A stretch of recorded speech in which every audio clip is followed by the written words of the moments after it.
My own mother sat across from me at her kitchen table and asked, gently, whether I had been taking my medication.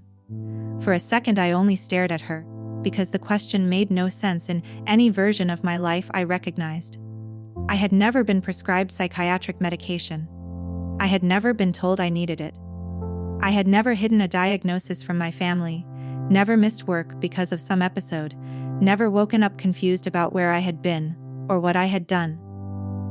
Yet my mother was looking at me with the soft, frightened patience people use when they believe the person they love might break if they speak too sharply.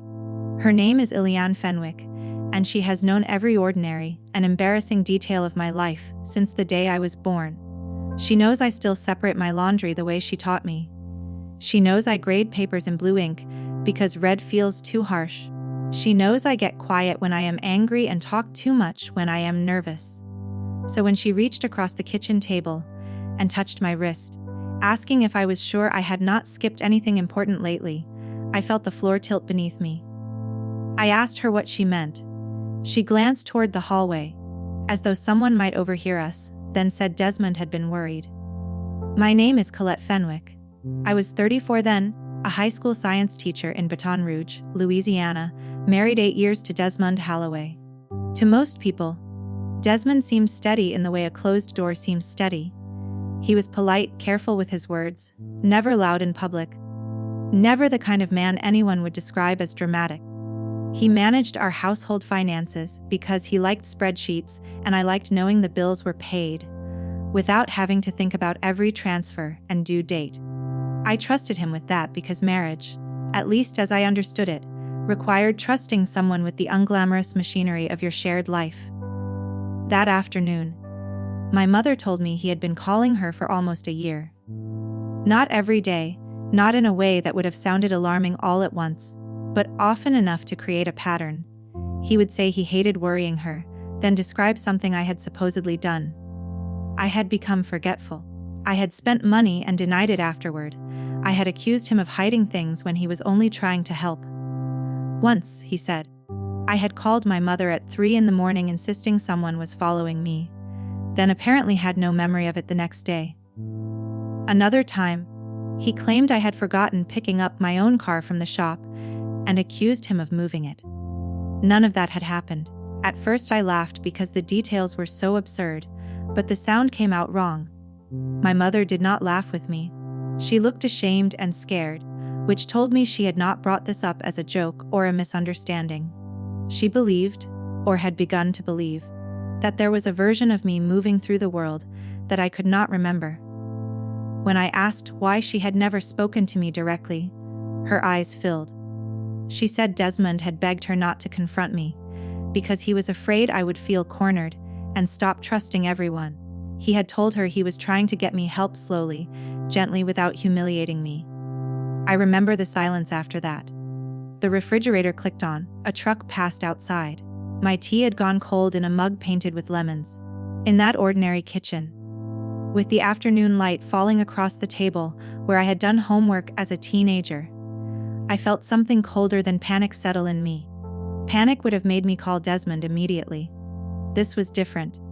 This was the first clear glimpse of a structure I had been living inside without seeing its walls. I asked my mother to tell me everything, and for the next hour she did. The stories had started small.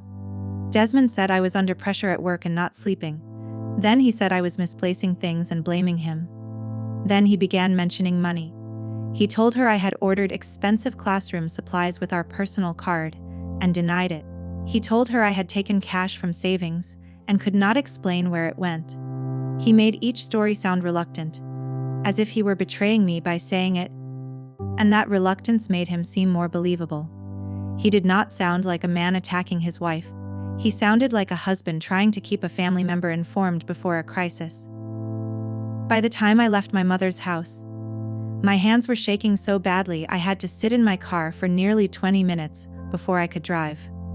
I thought about going home and demanding answers. I pictured Desmond in our kitchen, his face tightening, then softening into that reasonable expression he wore when he wanted me to feel dramatic. I imagined him saying, "Colette, this is exactly what I was afraid of. I imagined him calling my mother afterward and telling her I had exploded, and because the image felt too easy, too ready-made, I did not confront him. Instead, I drove to a coffee shop 2 neighborhoods away, ordered something I did not drink, and opened our banking app on my phone. For years, I had seen the surface of our finances: the mortgage paid, utilities paid, groceries bought, occasional conversations about savings where Desmond would say we were fine, not rich, but careful. I had no reason, until that day, to study the accounts line by line. That was the first thing his story had stolen from me, the luxury of assuming ordinary things were ordinary.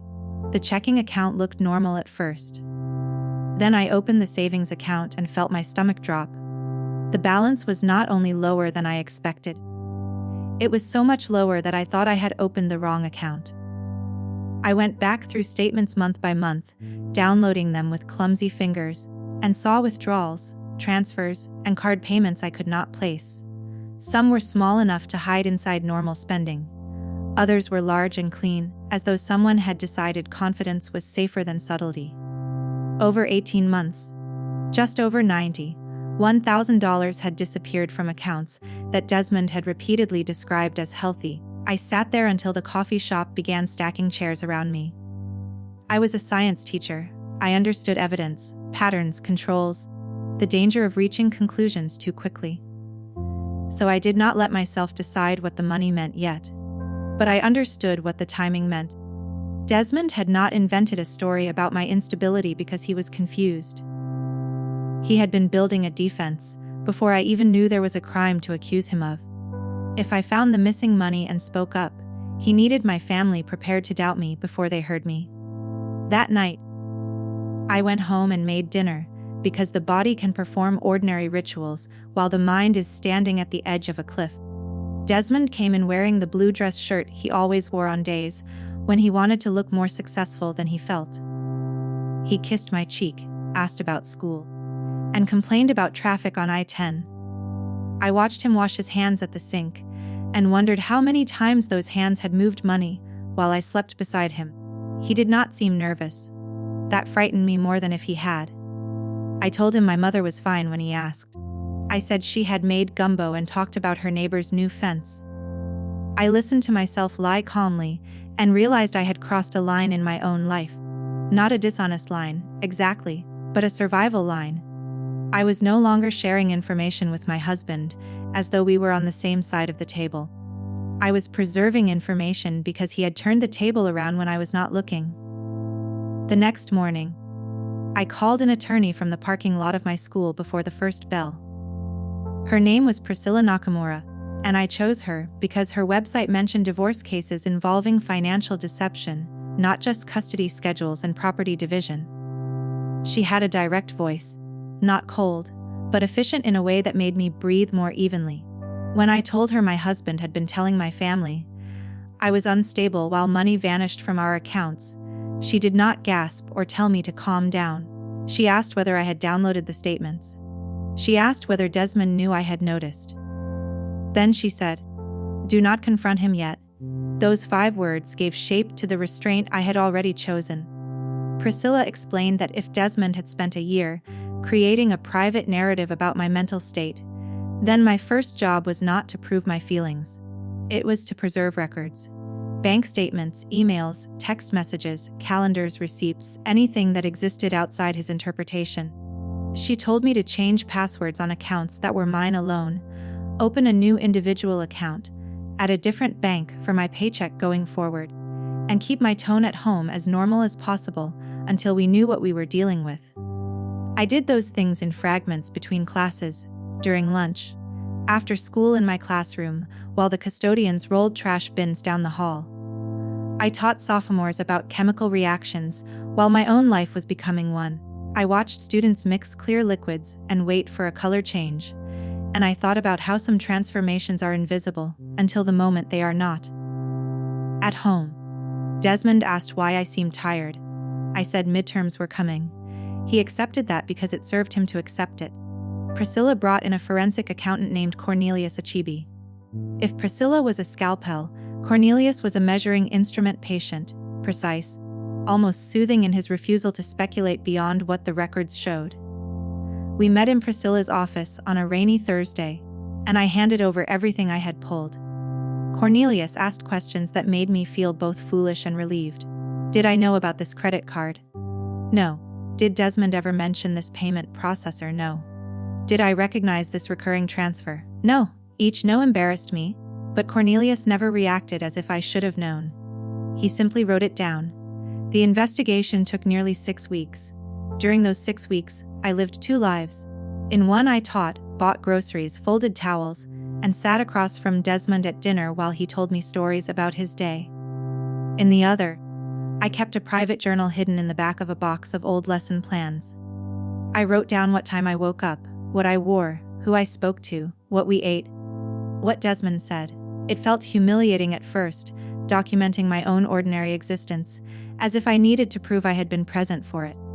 But Priscilla had warned me that contemporaneous notes matter when someone has been preparing to call you unreliable. So I wrote. I also began paying attention to Desmond, with the terrible focus you develop when affection has been replaced by evidence gathering. He checked his phone often but angled the screen away. He took calls in the garage, claiming poor reception in the house, though the reception had been fine for years. He started asking questions that sounded casual but were not. Had I talked to my mother lately? Was Ren still busy with the clinic? Did I feel like school was stressing me out too much? Every question had a hook hidden inside it. Ren is my younger sister, a nurse practitioner with a bluntness I used to envy and sometimes resent. I did not bring her in immediately because I was afraid of what I might learn. My mother had already been recruited into Desmond's version of me. I did not know whether Ren had been too. When I finally asked her to meet me for lunch, I chose a restaurant near her clinic and arrived early enough to sit with my back to the wall. She noticed. Ren notices everything. I told her I needed to ask something strange and that I needed her to answer honestly before reacting. Had Desmond ever called her with